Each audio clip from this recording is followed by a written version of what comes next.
Kita selalu memperingati Hari Pahlawan setiap tanggal 10 November untuk mengenang dan menghormati para pahlawan yang gugur mempertahankan kemerdekaan negara dan bangsa kita. Kenapa tanggal 10 November ditetapkan sebagai Hari Pahlawan?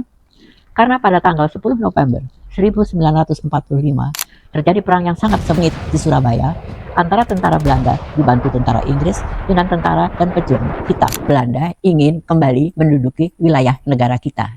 Padahal kita sudah memproklamasikan kemerdekaan kita 3 bulan sebelumnya. Usaha Belanda untuk menduduki wilayah kita terjadi di mana-mana.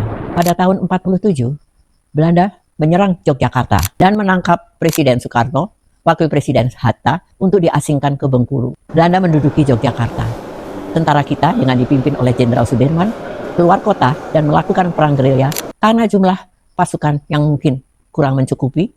Para pemuda bergabung dan mendirikan tentara pelajar, para mahasiswa, dan para siswa sekolah menengah untuk turut bergerilya. Pada tahun 1945, saya baru berusia 7 tahun. Saya sekeluarga tinggal di Jogja. Dan yang saya ingat pada waktu itu peristiwa jatuhnya pesawat terbang yang dikemudikan oleh Dr. Abdurrahman Saleh.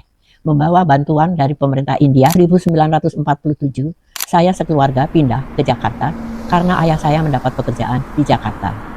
Jadi saya tidak mengalami serangan Belanda maupun pendudukan Belanda di Yogyakarta. Namun Jakarta juga berada di bawah kekuasaan Belanda, sehingga keadaan memang tidak terlalu nyaman.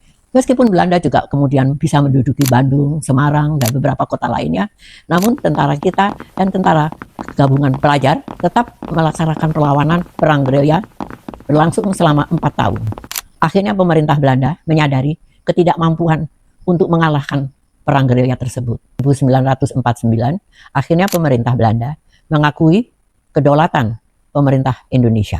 Pemerintah Republik Indonesia kemudian mengeluarkan bintang gerilya untuk mereka semua yang turut mengambil bagian pada perang kemerdekaan. Dimakamkan di Taman Makam Pahlawan. Sampai kini, saya selalu sangat terharu setiap kali saya mengunjungi Taman Makam Pahlawan Kalibata untuk menjenguk makam suami saya, Nugroho Noto Susanto, yang wafat pada tahun 1985.